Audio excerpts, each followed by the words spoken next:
Hi everyone, Melissa here from the library. We're just getting ready to do our Friday activity. Today we're going to do salt painting. So I did a practice one earlier. So it's a pretty easy project. We don't need a lot of things. Shoot it so you can see the desk. So you need either a piece of paper, construction paper, cardboard, something a little thicker worked better. I'm going to actually use a paper plate for our project this time. I'm going to just do it right on the back of the paper plate. You'll need some glue, just some regular table salt. For your painting part, you have two options. You can either use watercolors, so I just have a watercolor tray here that I'm going to use, and a jug, thing of water, a paintbrush, or you can mix some food color into some water and use that as well. And I also have a cookie sheet because I'm going to put my paper plate on the cookie sheet so when I pour the salt on it, it doesn't go all over the floor. All right, so we'll give everyone a couple of more minutes just to make sure before we start.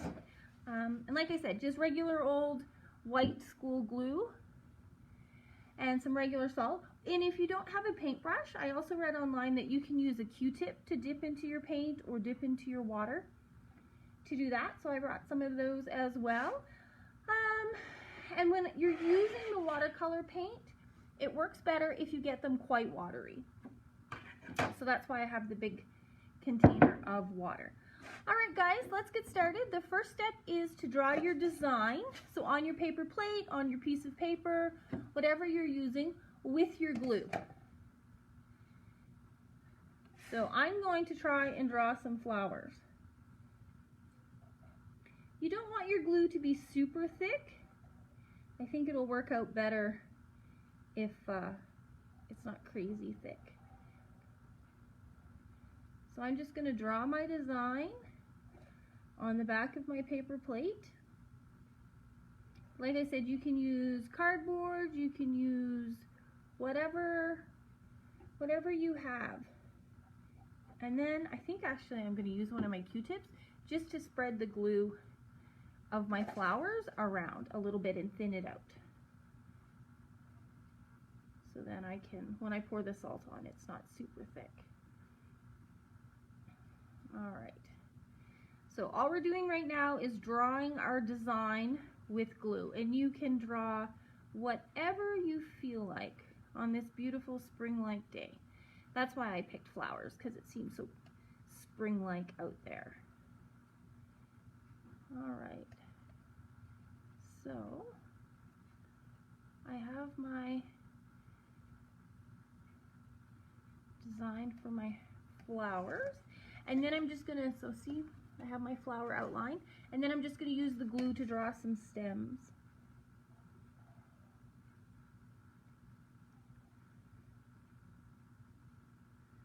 And maybe some big leaves.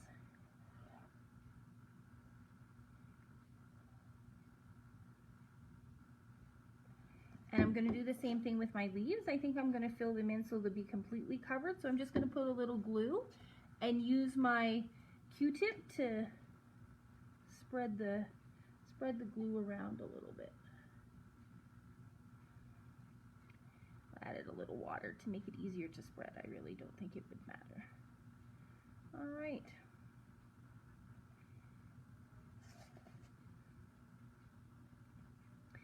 I do find the paper plate was much easier to use than the piece of paper. Okay, and then I'm just, anywhere that the glue didn't get, I'm just going to kind of touch it up a little bit, just to make sure my salt will completely cover. And then you can always do a little touch up with your glue bottle too. All right, so I think I have my flower design. So the next step is just to take your salt and sprinkle it and completely cover the glue.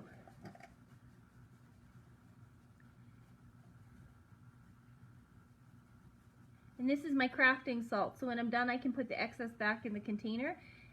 and I don't have to worry because we don't use it for cooking, just for crafting. So do not pour the used salt back in your parents' salt container. Alright, I'm just going to gently shake off the excess, and there we go. There are my flowers. So I'm going to put the extra salt back into my box for our next salting craft. Alright, and now we're just going to use either our watercolor paint or our food color and water to dab on the colors. And it's pretty cool when your paintbrush or your Q-tip hits the salt. So you don't have to paint very heavily, just gently touch it. So like I said, I found with the watercolors, you want to get them really, really, really wet, and that seemed to work best. So I'm going to add some water and mix it up. And then I'm just going to take a little bit on my brush and dip it onto where I want the green to be, and see how it spreads out. This is pretty cool. See, when you dip it and you touch it, it spreads.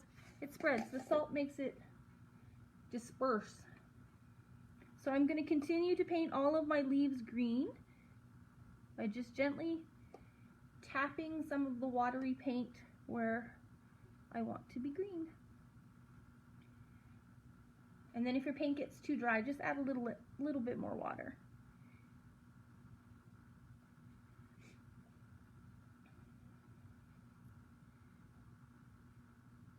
See, I'm just tapping and painting in my leaves and my stem.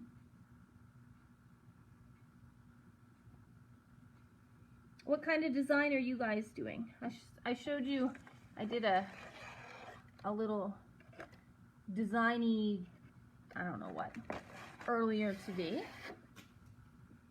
as a practice. I always try and practice in case things don't go according to plan, so you can adjust.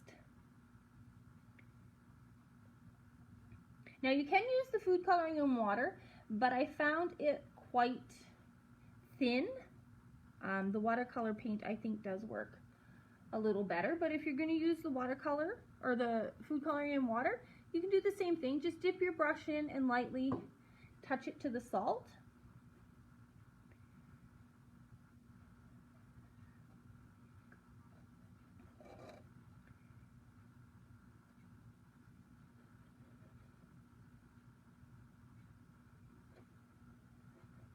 And if you have any questions, just ask. I think this one's a pretty self-explanatory craft though.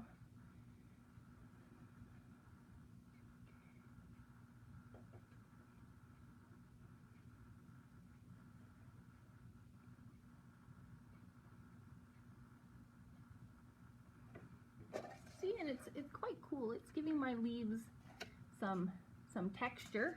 It's not flat, it's nice and raised from the salt.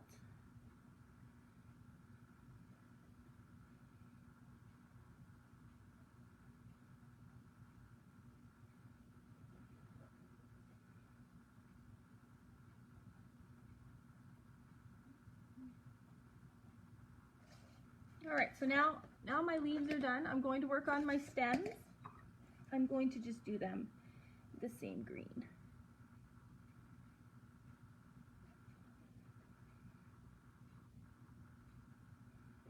What kind of designs are you guys working on? Did you do flowers as well, or something different?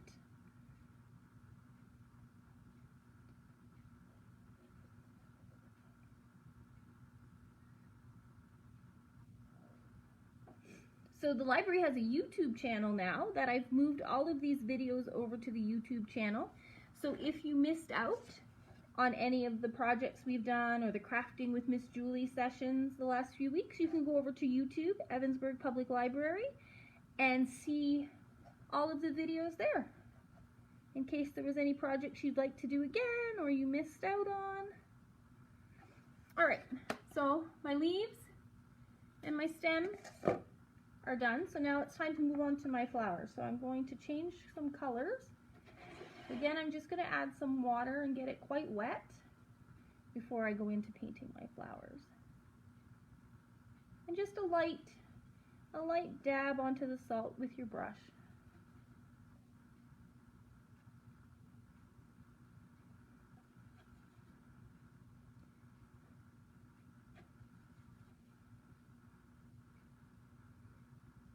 So next Friday we're going to be making moon sand. So for that we're just going to need some flour and some baby oil or some cooking oil, a container to put it in, and maybe if you have some sand toys, a little bucket or a container that maybe we can make a sand castle or something fun.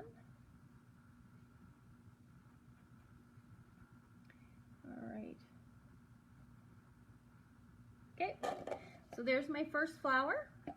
Now I'm just going to switch colors and move on to my other flower. Maybe a red one.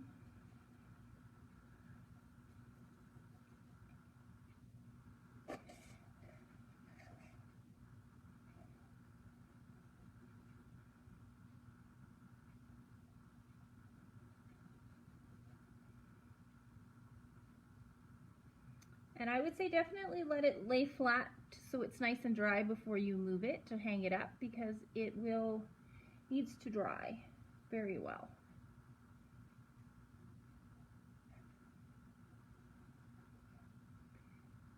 Alright, so I'm almost done my second flower.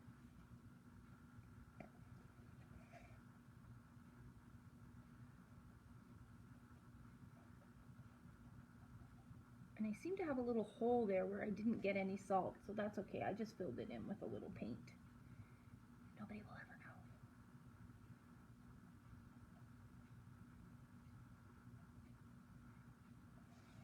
know.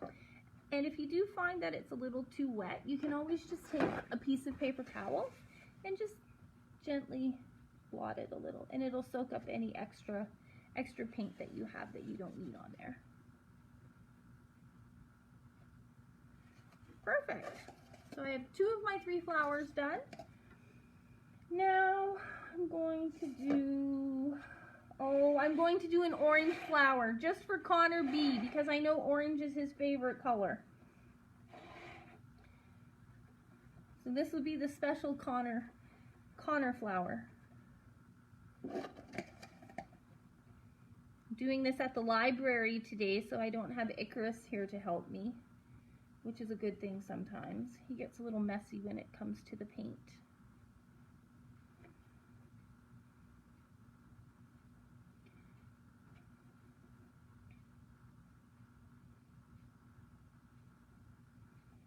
All right, so I'm just finishing off with my flower.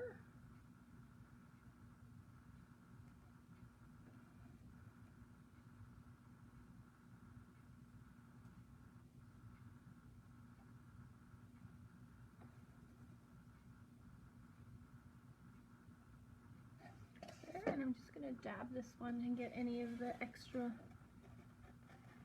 paint off.